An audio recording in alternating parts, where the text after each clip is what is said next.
To cut the long story short, the firm was producing two types of garments. One for quality conscious rich people, giving a high profit margin, and the other type for price conscious people of moderate means, which gave low profit margin. One fine morning, Mr. Agarwal thought, why shouldn't I concentrate on high margin line? It gives me a bigger profit. Let me do away with low margin line entirely. After 1 year, but what has happened to profits I had been earning in the past? It should have shown a greater profit. Now that I am concentrating single-mindedly on high margin line, have also doubled the sales. Oh, I don't understand this. Let me engage a management accountant. Perhaps he can help me out. it will take them some time to sort out what went wrong and where. Well, I have three small stories for you. Drop or not to drop, and accept or not to accept, and make or buy. Choice situations for a manager to handle. This will tell you how important is the role of accounting in decision making. Decision making is the part of everyday life of a manager, whether he works for a profit or a non-profit organization. The problem faced in the garments factory was whether to drop or not to drop. However, before we try to understand the problem, we need a better understanding of the basic concepts and definitions. 1. Break-even analysis. 2. Variable costing. And 3. Differential analysis. You must have gone through these points in the printed units of MS-4. Let's quickly go over them again. Look at this simple balance. On one side we put revenue and on the other expenses or costs. The point of balance where revenue is equal to expenses is called break-even point. Break-even point signifies a point where there is neither a profit nor a loss, but it is not a desired point of balance in a business. It is just a reference point which we can use for further planning. Now, this is not what a business should look forward to. The objective, of course, is to earn profit. Addition of profit may seem to disturb the balance. However, profit is necessary if a business is to survive and grow. The balance is maintained because here revenue is big enough to cover not only the expenses but also the profit. We need to classify all costs into fixed and variable. With this classification done, the break-even equation can be stated as revenue minus variable costs equal to fixed costs equal to contribution margin.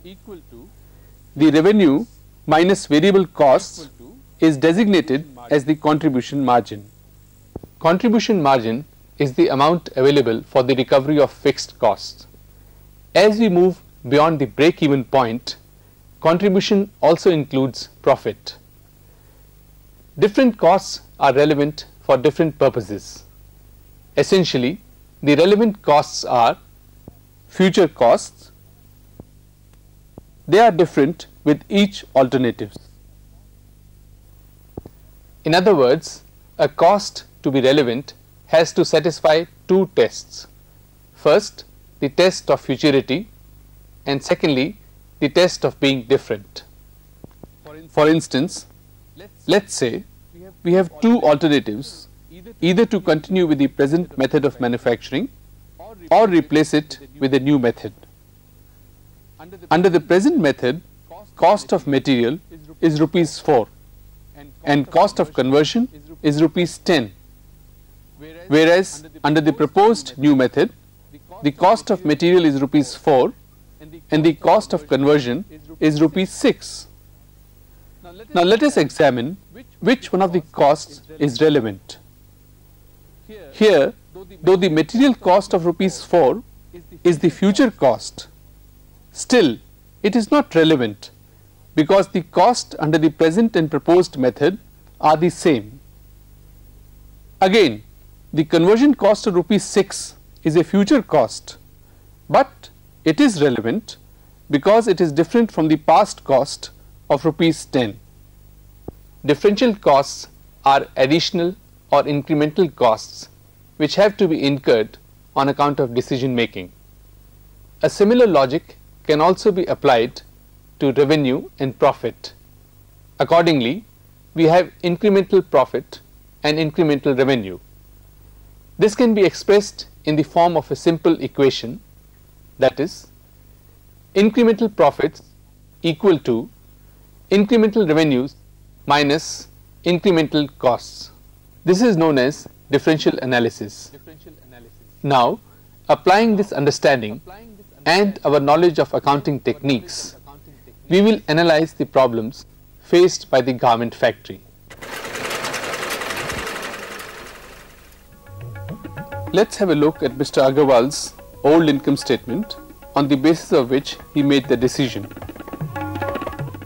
The units sold of high margin product line, which we will refer to as product H, are 1000, and of low margin product line, which we will refer to as product L, are 20,000.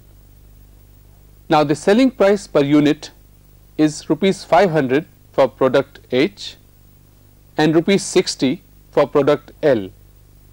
So total revenue is rupees 5 lakhs in case of product H and rupees 12 lakhs in case of product L. Let us also calculate the cost of sales. For the sake of convenience, we will not use zeros in the figures shown to you.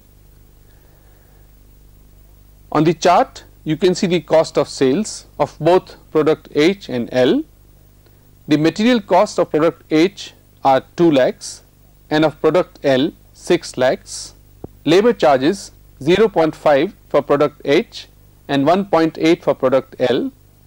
Overheads 1 lakh for product H and 3 lakhs for product L.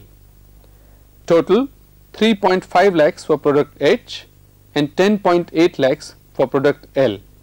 Let me show you the unit cost of high margin line and low margin line also.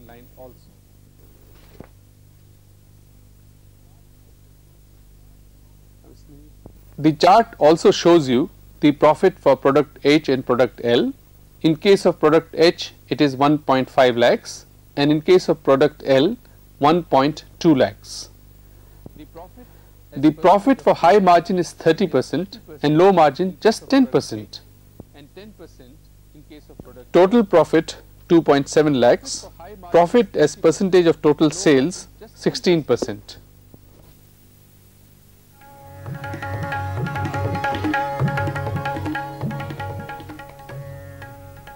After Mr. Agarwal decided to go for high margin line, the statement now showed units sold of product H 2000, sales price per unit 500, hence the total revenue rupees 10 lakhs.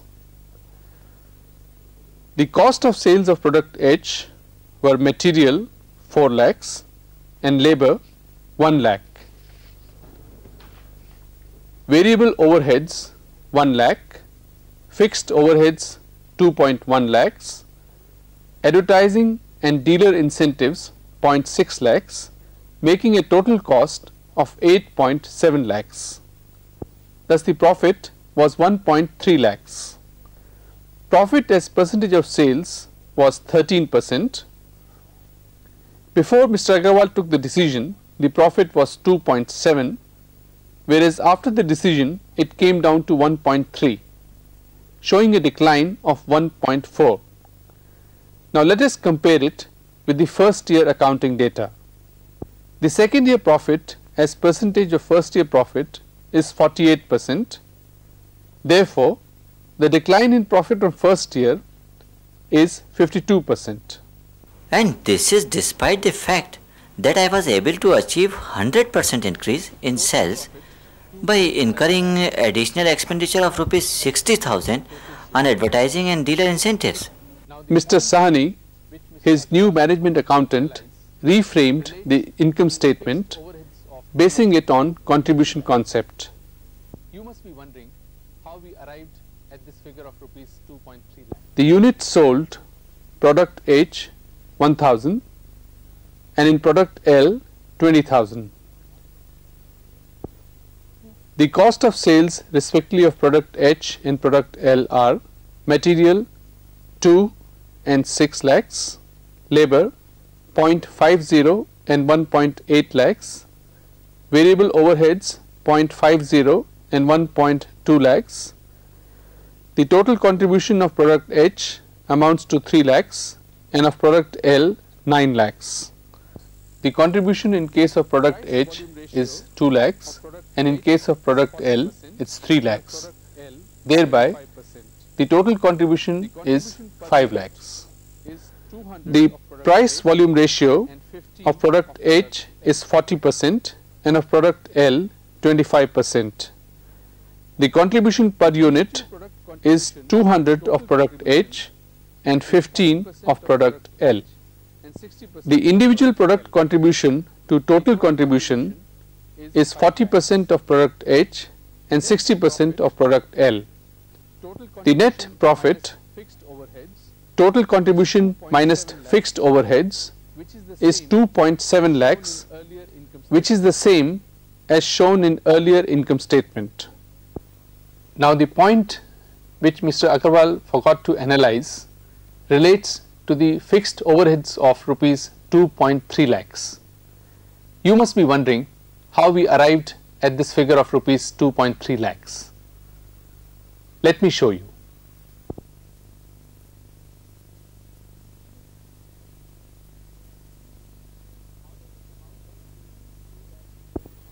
Out of this amount of rupees 2,30,000, Mr. Agarwal could possibly eliminate only rupees 20,000, which was on account of the closure of the low margin line. However, the cost of rupees 2,10,000 had to be incurred whether he operated the low margin line or not. The allocation of overhead costs between different products or product lines often tends to be arbitrary. That is why earlier, under full costing, the margin for product line L worked out to 10%. What is relevant to note is that it is not the contribution per unit, rather it is the total contribution which is important. The total contribution of the low margin line, as you can see, is even greater than that of the high margin line. In fact, it is 1.5 times the contribution of the high margin line. He was having this higher magnitude because of the substantially larger volume of the low margin line, as much as 20 times of the high margin line.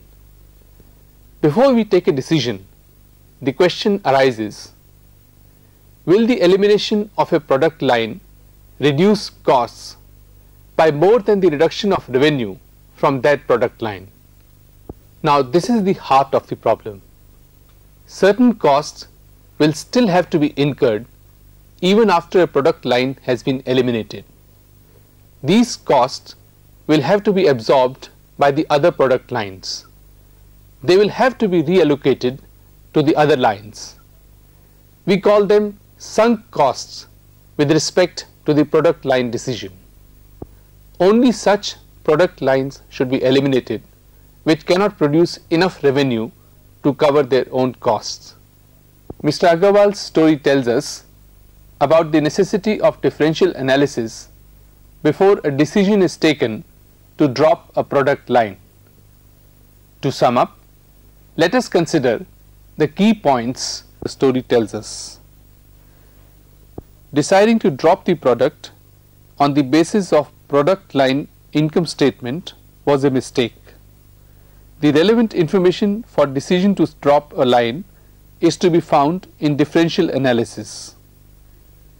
An income statement based on contribution margin can provide much clearer information because it emphasizes each product line contribution to the overall cost of the firm's capacity and profit. As we are winding up the story, one might ask the question, are there any points to be considered before we drop a product line? Yes, long-term prospects should be assessed. If a product is in a declining state with no reasonable prospects of improving its volume, it will be necessary to cut back the capacity even though the product line may not be dropped immediately. Perhaps of all the factors, capacity rate utilization is the most important one. We could be having two types of situations. One, idle capacity, and two, crowded capacity. Now the decisions taken under these two different situations will be different. You might ask that if one was to add another product line, will this kind of analysis help? My answer is, of course, it will help.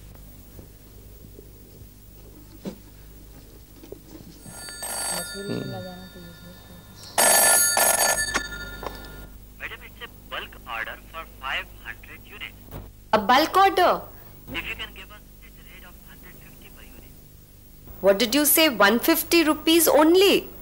Oh no, you know our price is 250 per unit. And you want me to quote 100 rupees less? But I think it's an excellent offer. Okay, we will consider. I will let you know. Give me a ring tomorrow afternoon. Thank you.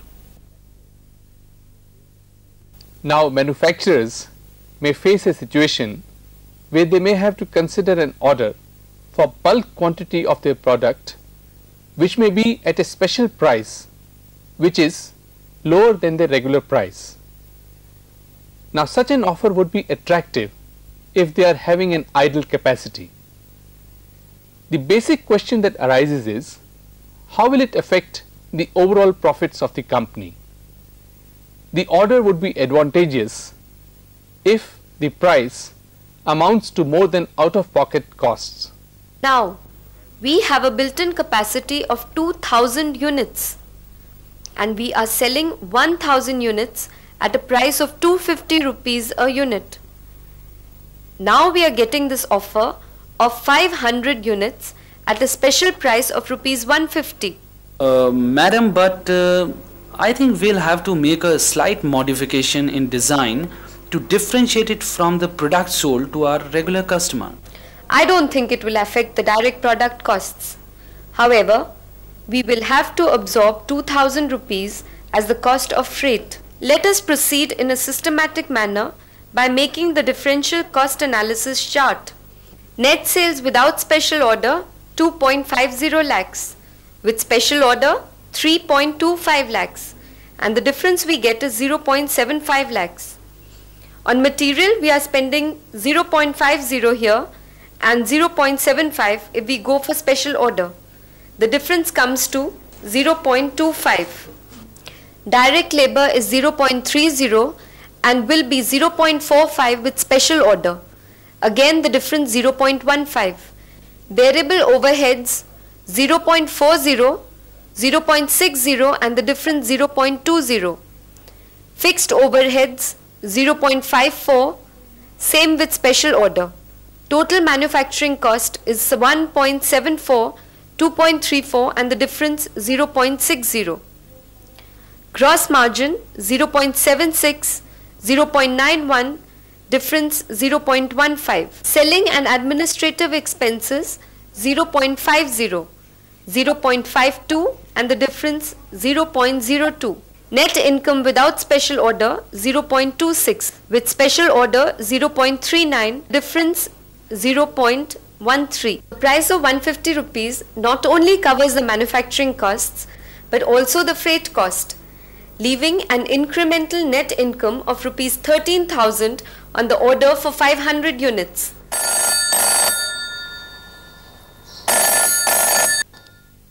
Good afternoon, Mr. Sharma. We are glad to inform you that we have accepted your offer. You must be wondering if there are factors other than profit which should be taken into consideration. Well, as it happens with such decisions, there are factors other than the profit effect which must be taken into consideration. In this case, the company was having an idle capacity which enabled it to take on this special order without adding to its fixed costs. In case of a company operating at or above its normal capacity, it may become necessary to work overtime, rent out additional spaces, hire additional labor. All these extra costs must be taken into consideration while doing differential analysis before a decision is made on such a special order. There may be companies which may reject such a special order outright because of the temporary, one-shot nature of the order. In cases where companies take on such an order at the cost of their regular business, the opportunity cost of the lost business becomes very relevant and it must be taken into account. This type of analysis also applies to periodic year-end sales held at lower prices to clear off the stocks. However, if such sales are held frequently and they become a constant feature, then the regular customers will delay their purchases in anticipation of such sales, thereby affecting the volume of business at regular prices. This factor too must be taken into consideration in analyzing the total situation. Well, the customers are threatening us. They'll withdraw their orders. Sorry, sir, but for the last so many days, strike is going on in the company, which is supplying us ball bearings. We're not getting things in time, sir. Oh, that's enough now. Enough. Why can't we start making our own ball bearings rather than depend on these outsiders? I think this will end the problem. And I think it will give us benefits like freedom from dependence on outside suppliers, integrated operations, unwarranted price increase by suppliers, savings arising from lower cost of production, and better control over quality. In order to decide whether to make or buy, all factors entering into the decision must be stated in quantitative terms as far as possible. The decision is based on the comparison of the cost to buy with the cost to make it. Let's go back to the general manager's room and see what's going on there. Sir, have a look at this. We are buying the parts for rupees 30 per unit. Each year our requirement is a total of 10,000 units. Now our material is 1.60, labor 0.75, variable overheads 0.22, under allocated fixed we have 0.63, attributable manufacturing fixed 0.24, and attributable administrative cost is 0.06, which totals up to 3.50, and we get the unit cost rupees 35, and 35 means production cost is higher than the cost we are paying to outside suppliers. But don't jump to conclusions. The unit cost we have determined here may be a proper cost to enter in the accounting records after a decision has been taken to produce the part. But it is not a correct cost for decision making purposes. Do you understand? The costs which will be incurred, whether the parts are made or not, are sunk costs and as such should be excluded from the decisional analysis. In this case, the fixed manufacturing overhead of rupees 63,000 has been allocated to parts production. But this overhead will be incurred whether the parts are made or not. Only the changes in the costs are relevant. So the analysis needs to be revised. The total cost to make parts is rupees 3.5 lakhs. Allocated fixed costs is 0.63 lakhs. Increased cost to make parts is rupees 2.87 lakhs. Thus, the unit cost comes to rupees 28.70. This shows an advantage of rupees 1.30 paise per unit and total cost advantage of rupees 13,000 on 10,000 units. Sir, but can we base the decision to make parts solely on economic analysis? No. The measurable economic advantage may favor parts production, but there may be other factors to be considered. The economic analysis then serves as a starting point in establishing values of other factors that cannot be easily quantified. Perhaps the company may not be able to produce as efficiently as a supplier who specializes in this type of work, or it might interfere with other production activity. If the company is operating at full or near full capacity, subcontracting may be preferred even at a slight cost disadvantage. When we are faced with a short-term decision involving choice situations, we should consider only the relevant costs, and the emphasis should be on long-term benefits. Now, what costs should be chosen among alternatives? They should be future costs, and mind it, they should be different between alternatives. The costs which do not change with changing alternatives are called irrelevant costs. The differences between future costs under different alternatives are called differential or incremental costs, and these should be the focal point in any analysis of choice situations in your present and future decision. In this program, we have dealt with three specific choice situations. 1. Whether or not to drop or add a product line. 2. Whether or not to accept a special order. And 3. Whether to make or buy a part or component. In all these choice situations, what remains at core is the differential cost analysis. And as I have emphasized, the non-quantitative factors must be taken into account before a manager takes the final decision.